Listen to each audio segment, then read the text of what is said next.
Just a pebble on the beach, getting down by the waves, underneath the feet, blending in the sea. My first question is, what music have you been digging of late? Well, one of my friends just released a single called "The Ceiling," Kaylee Jade, so I've been listening to that a bit. Um, yeah, I don't know. I feel like I've been working a lot on my own tunes, so I haven't been listening a ton. But I listened to that yesterday. BirdBelly is a new moniker you've been performing out under of late. Can you talk a little bit about the inspiration behind it and why it changed essential? Well, I mean, I've been doing music for a long time under my own name, and I was just really I was already using the name Bird Belly for my just for my personal home studio and my teaching and all that. And I just was really feeling like change for this next album and decided to make it kind of the overarching umbrella for everything.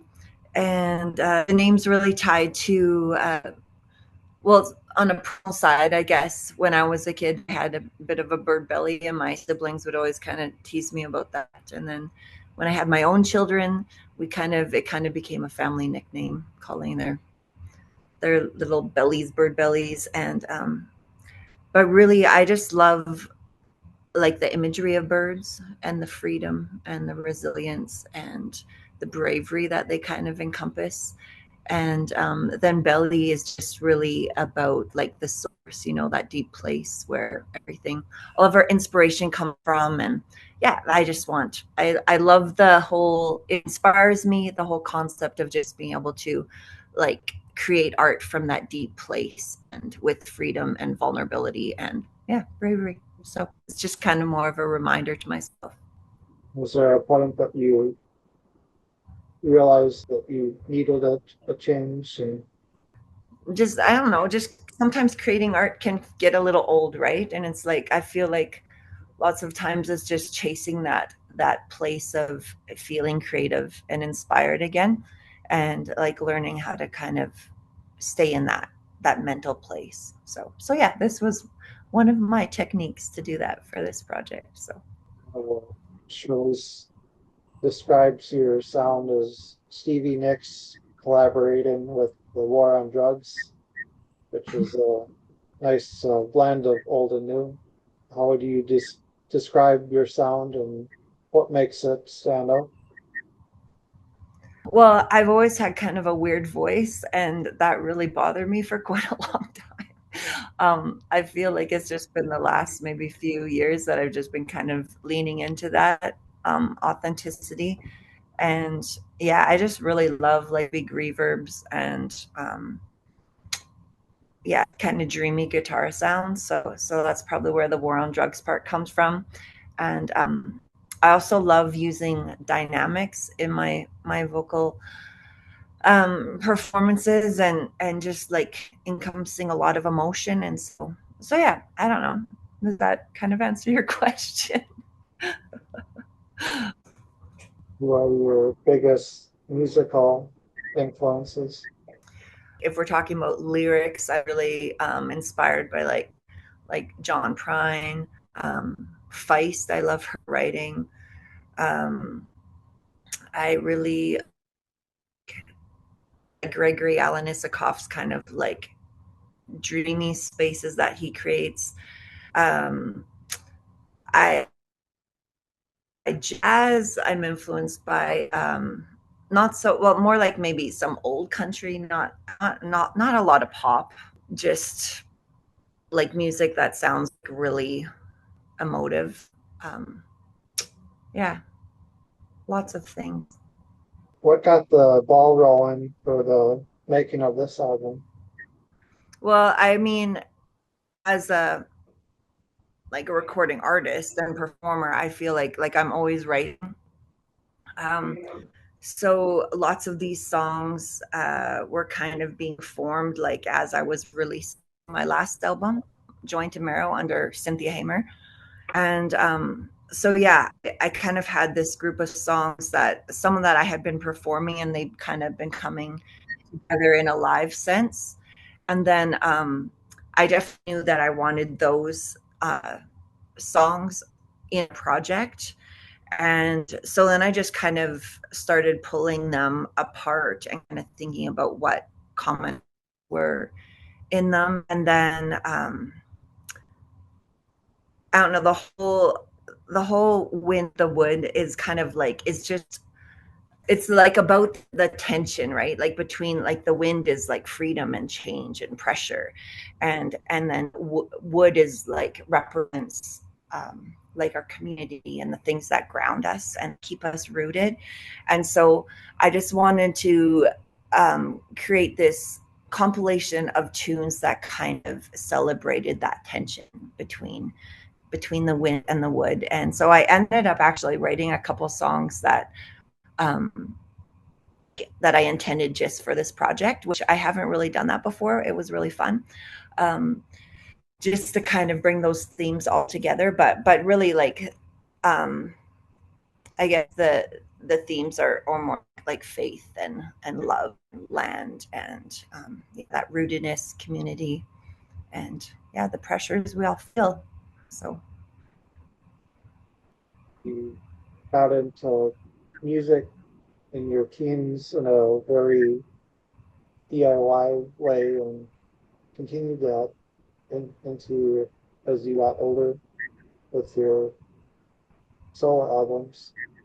What about that DIY approach feels important to you and rewarding to you? I actually strangely have found that I'm kind of coming full circle in some ways. um, I, yeah, I definitely started like DIY, like learning things far into my adult life. And then I've kind of really experimented with this project, balancing between partnering with people that bring that expertise, and then also being brave enough to do some of the things I have the skill set to do myself. So some of the vocals I recorded myself in my own basement. Um, I also decided to do all my own graphic design on my own, which I've never ever done before. I have Adobe, and I thought, how hard can it be? So that's actually time commitment and learning curve, but it's been fun. And a music video, the Desert Khaki one, I ended up editing that one all myself. My one son is in the movie business, so he's kind of giving me some tips. But yeah, I did. So I'm really kind of leaned into some of that DIY this time as well. So yeah, there we go. Creativity definitely runs in the family. Yeah, yes, it does. Oh. It's nice having the inspiration be around you like that. Yeah, I find like whenever I'm kind of lacking that inspiration, just to be around people that are also creative is so empowering and encouraging. So it's nice when they're in your own family. 2019, you decided to learn more about the re- recording process, and you enrolled in college. Can you talk a little about what led you to making that decision?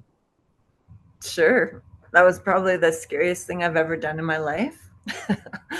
um, I was, I guess, in the process of kind of trying to lean into writing a new project, and I just was feeling really inspired and feeling like I kept doing the same thing again and again, and I just was feeling really low and discouraged creatively. And yeah, in the middle of the night one night, I just kind of got up and was just uh, kind of having a heart to heart with myself, and the idea just came, well, what if you went to school And I knew that how I felt afraid and overwhelmed and intimidated, that the whole concept was probably something I should lean into. So, so yeah, I decided to go back to school at, after my kids all left home. And the first 2 years, I'm not going to lie, I felt like I was going to die every day. But then I kind of got the swing of it, and it has been so empowering.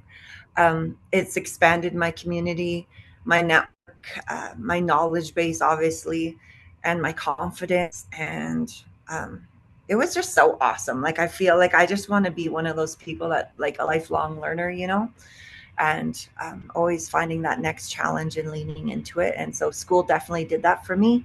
And I think it was part of what gave me the confidence to, like, even with this project, I'm talking about the DIY kind of stuff I've been doing. But I don't know if I would have had that same confidence to, like, tackle those programs without, like, the education that I received there. And yeah, so it was freaky, but it was worth it. And I highly recommend it to anybody feeling in a slump. So yeah. Definitely made you much more well-rounded with what you're able to do with recording music. And 100%. Yeah, it definitely, I feel like it did me out. It gave me a lot of knowledge in areas that kind of intimidated me before. Um, and it also just gave me like some of the tools to find my own lifestyle that I like. Like, I am a bit of an introvert, and I do really love like the creative process and the recording process. And this just gave me the tools and the ability to do it in my basement. As you can see, I'm in my basement right now. But, yeah, I have my own little studio set up here, and I can work on things remotely if I need to. I can, yeah, use those skills to help other people on their music journeys, recording tunes. And it's been really good for me. while in college, you recorded an album that received significant attention. It sounds like it was a big step for you. Can you talk about what you were looking for with that project? Oh, Joint and Marrow. Yeah. That project kind of started like during COVID. I think I'd written a song, and my one daughter had done this fun little video for it, and we posted it on my Instagram, like, whatever, just as a little piece of content. That um it was during COVID. So yeah, I remember I was home and doing school from home. This guy reached out to me on Instagram asking if we could record that song. And he's a producer from Toronto. His name's Joel Schwartz. And so I was super skeptical. I really wasn't, I didn't know, like, I don't know, there's so many like scams and weird things going online. And I just didn't know if I should trust them or what. But anyway, he kind of kept persisting, and we ended up having a phone call and a meeting about it. And he just seemed like a really cool guy. So that was kind of the whole spark to start that project. I recorded one tune with him, and that was Bandit. And it was just really fun. We did it remotely. It was kind of expensive, not gonna lie, but it also, it was just, yeah, really great. I ended up having this one tune that was completed, and I'm like, I know the expense of releasing like a whole album. So I'm like, I think it would be better to invest that in like a whole project, not just a single. So at the same time, I had been working on quite a lot of tunes at school and had a lot of studio time at Grant MacEwan. And I also, shortly after that, I won a songwriting competition at Grant MacEwan um, for the one tune on that album called Where Your Love Lives. Home is where your love lives. Where your love lives. Where your love lives.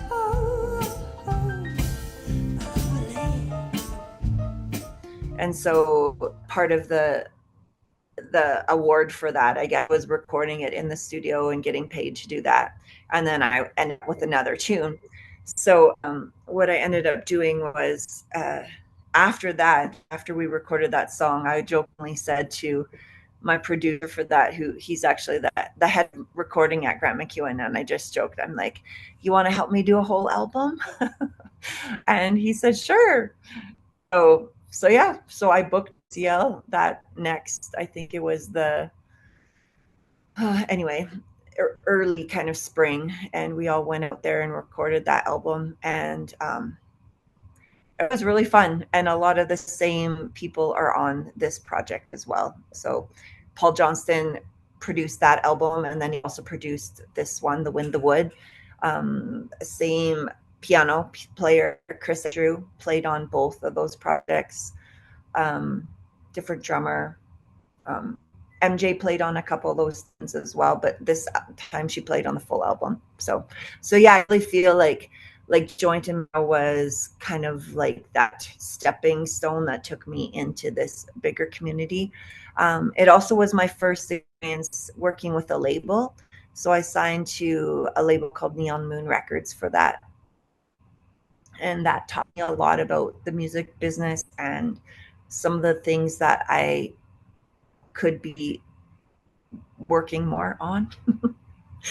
So yeah, I learned a lot through that, and appreciate that team immensely. But this time I decided to do it on my own and kind of start my own little bit of a record label. So I realized I'm a bit of a control freak, and I really like having my fingers in all the details. So that's what I'm doing. With this album, you were booked with some pretty talented collaborators. Talk a little bit about how each of the members added to the music and kind of Sure. strengthen what the songs. Yeah. My first single that I released from this project is Black Horses. Horses with a dot of the sun between the eyes. Black horses, oh, like horses with a. I mean, I had originally planned on releasing this album like almost a year ago, and that was in like my timeline for my grant proposals and all that. It just kept stretching out, and so many different scheduling conflicts. And the cool thing about taking so long is that I had that additional almost year of like connecting with people, and yeah, people that just really want to be a part of the project. So one of those people ended up being Joey Landreth, who plays guitar on Black Horses, and man, he added so much. He just has such amazing tone and touch and ear. I really wanted this album to have like some kind of spaghetti western vibes going on, and so he brought a little bit of that kind of playfulness into the tune. Um, my connection with him originated through MJ Dandino, who plays bass on the entire project, and she's a longtime friend, and she is friends with Joy. So she was the one that recommended Joy for the tune, and yeah, so he added so much. MJ adds so much because she's just so groovy and fun. Um, what are fun collaborators? Oh, the album is called Where the Two Rivers Meet, and it's a story about me as a child fishing with my dad and just being out on the land. And friend Mo Clark does beautiful vocalization kind of all behind it and creates like this spooky scene. It's fun.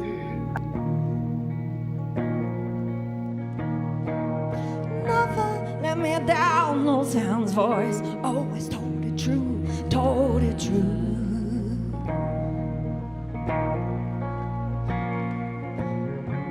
The path I'm broad. I have multiple guitar players on this project.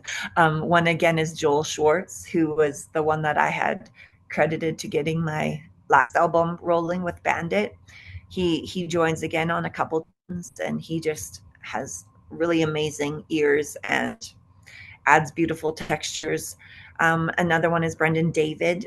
Brendan David, he plays, he does some background vocals. He's also another Métis artist from Winnipeg. And he adds some fiddle, some mandolin, some backing vocals, some pedal steel. Um, yeah, there's like so many. I could go on and on and on, but it's fun. On this album, faith and resilience are major themes. Can you talk about why you felt those were important to address and how it factored into the album title? I mean, with any kind of creative work or like writing music for me, like I'm always trying to write from a place of like, uh, I guess, truth within myself and things that I'm wrestling with and learning and living through. And so I feel like those are just kind of obvious themes, like the things that kind of ground us and root us and that we base our decisions on and our life on, which essentially is our faith, right? Kind of come out in all of my songs as just a natural thing because that's who I am.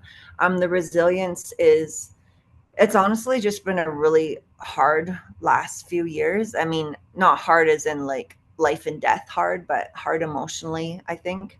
And lots of really complicated topics that have came up. And I mean, and even within like my marriage and my family dynamics, there's just been lots of things that we've been wrestling through.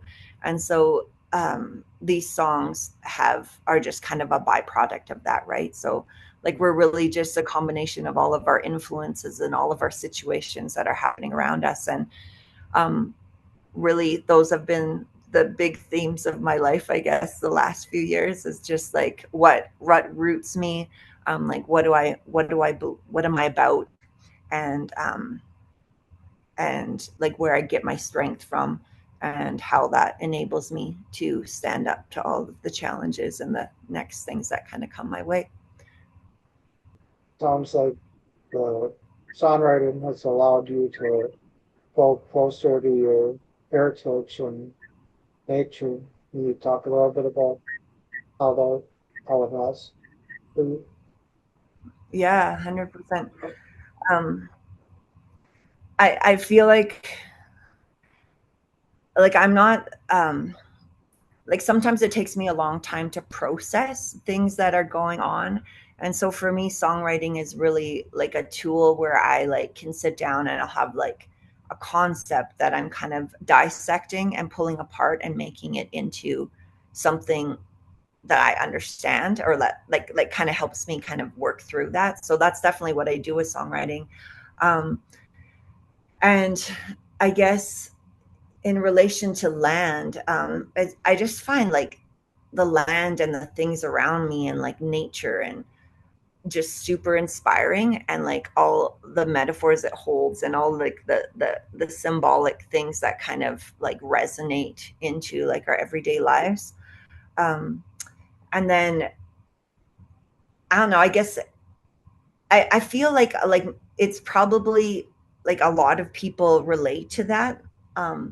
But also the last little while I've been really contemplating how that ties into my Métis heritage, and this whole concept of like blood knowledge and like how the land can speak to us in different ways. And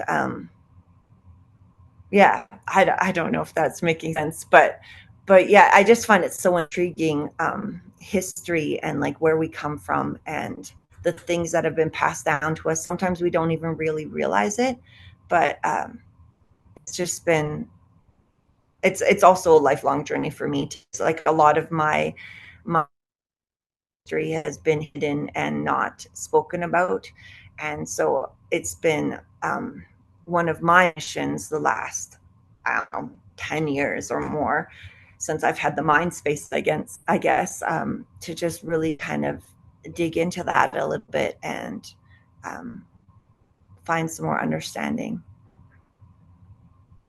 You have a very detail oriented approach with trying to make sure each element of a song has a purpose. Can we talk a little bit about that approach? Like I struggle with writing a song or like performing a song that I feel like doesn't really mean anything or like have a purpose, if that makes like I'm definitely not like a pop artist. I'm not like just trying to write music for people to be like, oh, that's so great. I don't know. I feel like for me, music is like I feel like a song is almost like a doorway in a sense. And I would like the things that I'm kind of opening the door for people to walk into. I want them to be like safe places or like places that kind of bring healing and truth and comfort um, or contemplation or whatever, but just like a place of like health. So I find when I'm writing a song, um, I try to be really intentional about what my themes are and what the content is. Like if it's like a thought that's worth like um, memorizing or because that's really what songs do, right? We kind of set these lyrics or these thoughts to chords and progressions that kind of stick inside of us. They're like earworms, right? And repeat again and again. Like how many times I've woken up in the middle of the night and I can just hear this song playing in somebody's song, right? And it's like I want the things that I put into my songs that maybe come into someone's mind in the middle of the night to be positive. And so yeah, so I do really kind of labor over my lyrics and the themes and the messages in those kind of ways. The album features the very personal track Black Horses, which was written about your daughter wanting a horse after reading Black Beauty. Can you talk about writing that one and how you feel you're able to be more personable in your songwriting? Sure. Um, I I've told my kids lots of times that I would like to write a book about like all the crazy cool stuff that has happened when they're growing up. I don't know if I'll ever do that. I don't know. But this song was one of my efforts to kind of encapsulate that moment that I remember um, just kind of like living through with my daughter. And yeah, like I don't know how much information you have, probably from Jason's press release or whatever, but um just yeah, we were living in town at the time, and my daughter, we were reading Black Beauty, and she's just the sweetest little girl. She's like in grade, I think it was like grade 2, grade 3ish, and she just wanted so bad to have this pony, and we lived in town, tiny backyard. It was like, yeah, not gonna happen. Um, anyway, she just kept every night before bed, she'd pray for this flipping horse, and I'd get like, it went on quite a long time. And I just remember saying to my husband, like, I don't know if I should like tell her like to stop or what. And but anyway, we never did. We just kind of listened and dreamed with her a bit. But over the course of the next year, we ended up moving back to Alberta and purchasing our family's farm, my husband's family farm. And yeah, like about, I don't know if it was a couple months into that process, it might have even been a little bit longer, but Saturday morning, the kids are all sitting at the table over their cereal, and one of them starts screaming, looking out the window, and it's our neighbor bringing this little pony up the driveway. And it was totally a little black pony with the little white star on his forehead. And he was really old, but was super gentle, and we called him Toothless Tommy. And I just remember the joy on her face so much, and I felt really convicted in that moment. You know, like children have this deep innate like trust that that God is good, and that like there's things coming their way, and that they can ask and keep asking, and it's going to happen. And I just felt like, oh man, that's so beautiful. And I was so thankful that she could experience that, and to see like a result from her tenacity and her like just determination to believe in something that she really was dreaming about. So yeah, I wanted to encompass that into a song. And so it kind of started, I think it was a school assignment actually. It was just, I was supposed to write like a minute composition using like multiple types of MIDI. And so I created this big layered arrangement, mostly around the first kind of lick and then the chorus. And it was just really fun, and I really liked it. And it was on my to-do list to make it into a full song. So I, over the course of the next couple years, I ended up writing another verse and expanding it into a full arrangement. Deeply rooted from our it's of a child burning bright. Down the lane they're running, and across the fields they're drumming. Where one becomes two, becomes three, becomes four.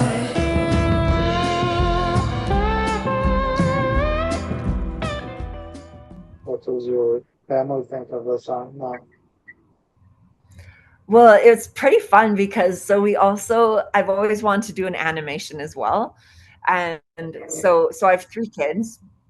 My oldest son, I did an album with him a couple of years ago, and I did a bunch of touring in 2017-ish.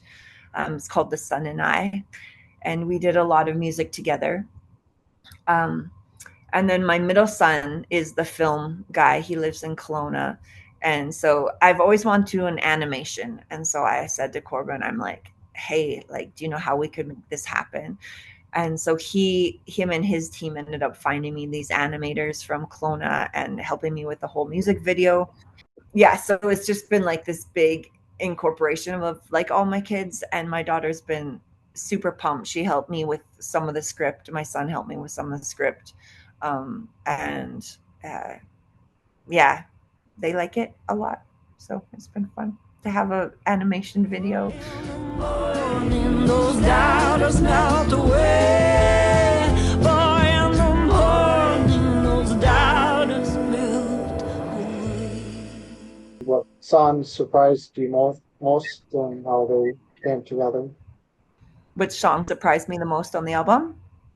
Yeah, and how they came How together. it turned out. Actually, I think the one that changed the most is the first tune on the album. It's called Out My Back Door. Now what are you afraid of? Even the birds of the air know. What are you reflecting? And why are you so anxiously waiting? Now what are you afraid of? Even the birds of the air know. It's another one I kind of wrote about, like on the land. And when I play it on my own solo, it has like a bit of a different groove. Like it's a little bit more chill. But when we brought it to the studio, it just felt like it just turned into something a little bit more dynamic and has like a really solid groove.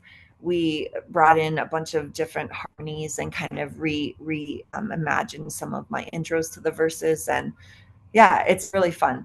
So part of me was like, I don't know if I can ever recreate that like solo, but I don't think it's necessary to do that. I'm going to kind of keep my 2 versions, and maybe one day I'll release an acoustic version. But yeah, that song surprised me a lot. It's also one of the tunes that Marcus Pequin, he mixed 3 of these songs. How do you think your songwriting growth is most evident on this album? Things that I really focused on, a couple of those things were like, I wanted some more solid grooves, things that kind of were a little bit more fun to play in like a live setting.